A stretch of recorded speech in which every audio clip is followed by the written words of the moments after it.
Le Premier ministre a exprimé ses meilleurs vœux aux musulmans et réitère sa vision de réparer les fractures et de renforcer l'unité.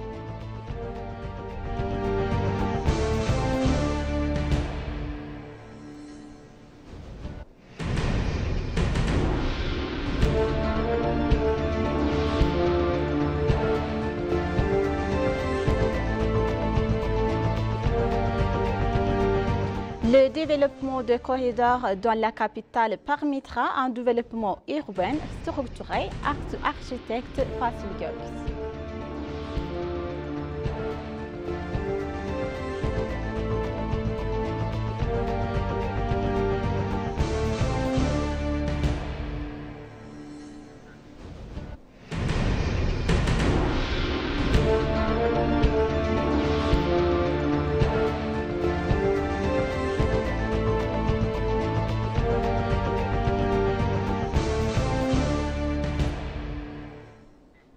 Joyeux Eid al-Fitr à toutes et à tous et bienvenue sur ABC. C'est notre journal d'aujourd'hui, du mercredi 10 avril 2024. Donc, restez avec nous.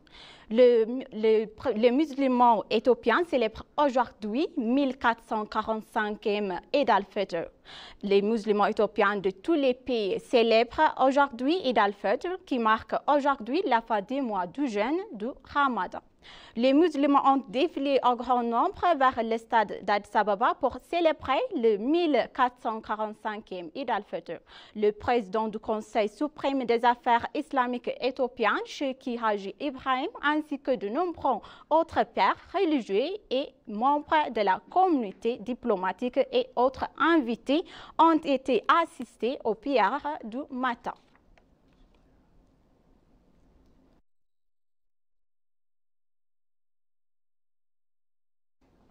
Le Premier ministre Abiy Ahmed a envoyé un message de félicitations pour le 1445e anniversaire de Eid al-Fitr.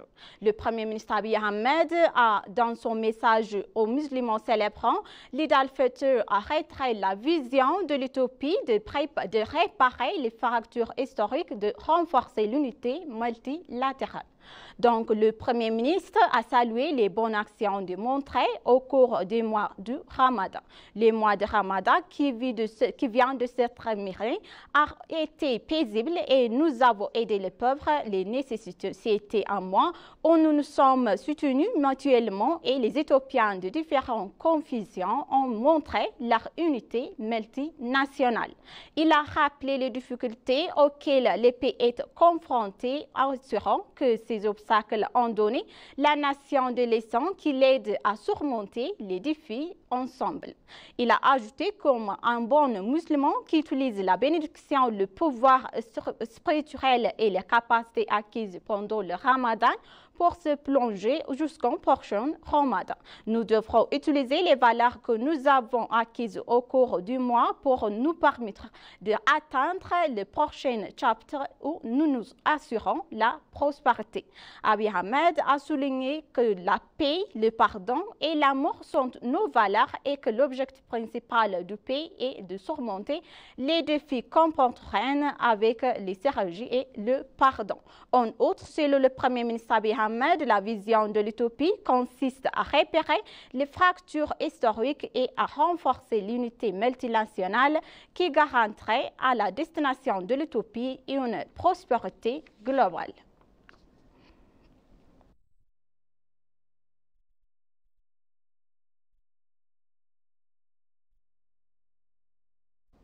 Le vice-premier ministre Temesgen Turuner a envoyé un message de félicitations à l'occasion d'Eid al-Fitr. Dans son message, il a exprimé ce vœu de paix, d'amour, d'harmonie et de bonheur.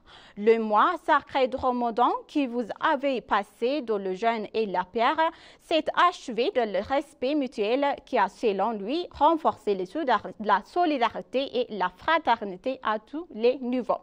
Il a espéré dans un message publié sur sa page de réseau social qu'il estime que les bonnes actions observées pendant les mois sacrés du Ramadan continueront à être renforcées le jour d'Eid al-Fitr ainsi qu'à l'avenir pour que la haine née de l'extrémisme et de l'égoïsme soit vaincue et que la solidarité, l'amour se développe. La culture du règlement de différends par la force doit être corrigée et menée par le dialogue afin que la paix prévale, que notre peuple soit libre de la pauvreté et de la prospérité inclusive, c'est Euphonis.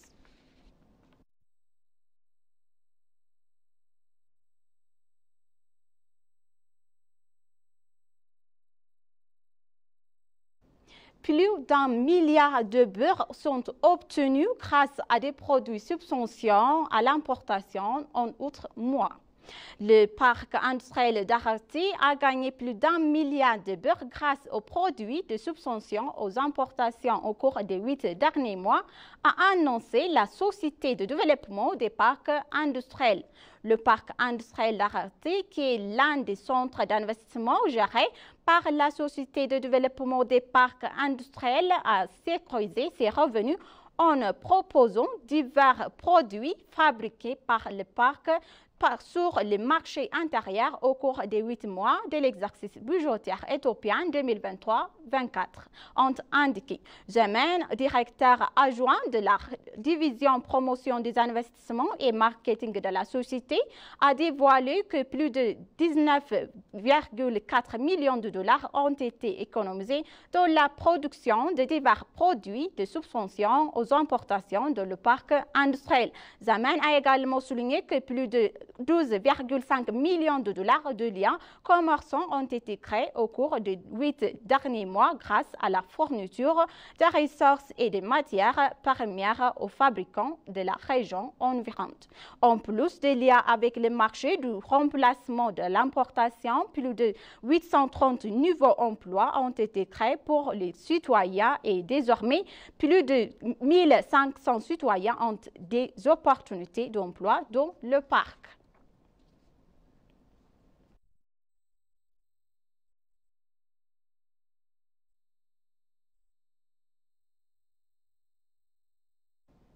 Les investisseurs japonais ont exprimé leur joie de renforcer les participations au commerce et aux investissements en Éthiopie.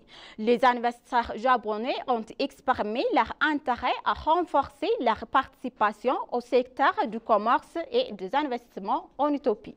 Le commissaire adjoint de la Commission éthiopienne d'investissement d'Agathon Kumbe a tenu des consultations avec un groupe japonais de commerce et d'investissement qui a exprimé son intérêt à s'engager dans divers secteurs d'investissement et à développer les investissements en Éthiopie. Il a été indiqué que le groupe est composé d'entreprises manufacturières internationales japonaises bien connues telles que Panasonic Toyota et d'infrastructures d'anciens qui investissent et travaillent en Éthiopie telles que les entreprises de fabrication de moteurs électriques d'Odai. Le groupe s'est exprimé particulièrement intéressé à investir dans le secteur de l'assurance et de l'électronique et de TSC, véhicules électriques et des logiciels en outre. Le commissaire adjoint d'Agathon a apprécié l'intérêt du groupe à s'engager dans divers secteurs d'investissement en Éthiopie, tout en donnant une explication détaillée au groupe sur les opportunités et les options disponibles dans l'environnement d'investissement en Éthiopie, ainsi que sur les renforts juridiques et politiques.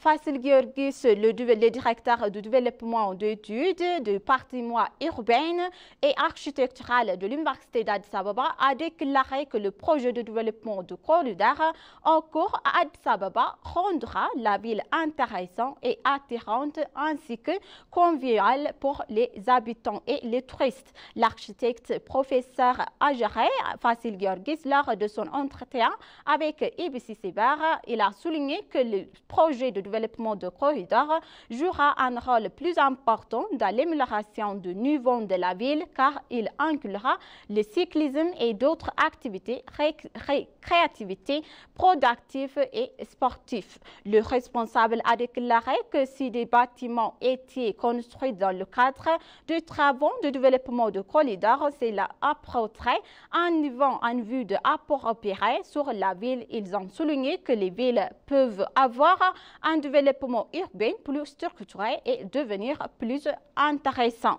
Le responsable a également souligné qu'une ville est considérée comme confortable pour ses habitants lorsqu'elle dispose de routes bien entretenues.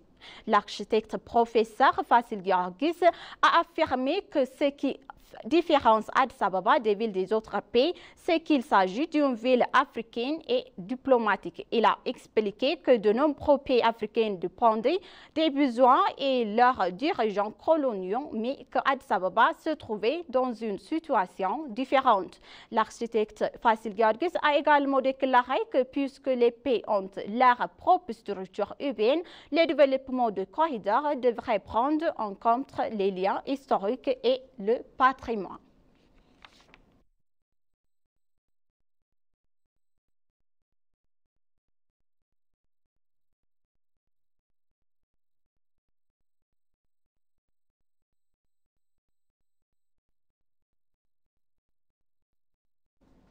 Trente-huit migrants éthiopiens ont perdu la vie dans un accident de bâtiment au nord de Djibouti.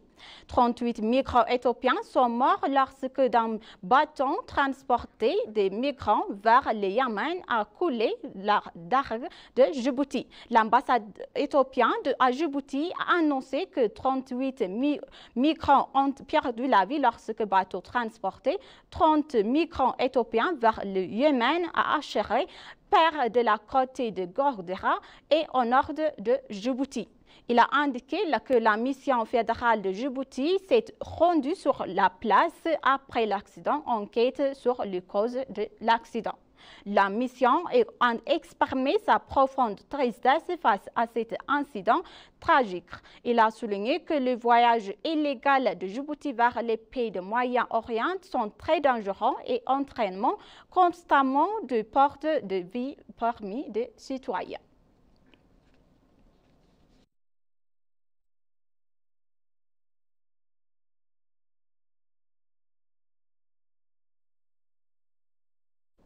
Chers téléspectateurs, maintenant je vous rappelle les titres principaux. Le Premier ministre Abiy Ahmed a exprimé ses meilleurs vœux aux musulmans et réitère sa vision de réparer les fractures et de renforcer l'unité.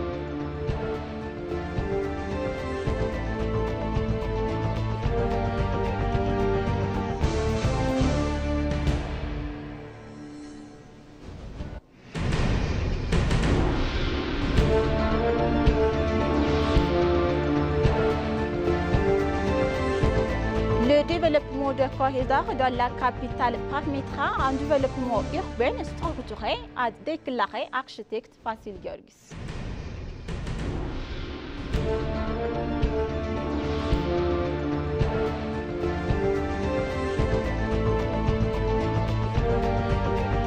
Chers téléspectateurs, c'est la fin de notre journal d'aujourd'hui. C'était moi, Samret Kodado. Je vous souhaite une bonne journée.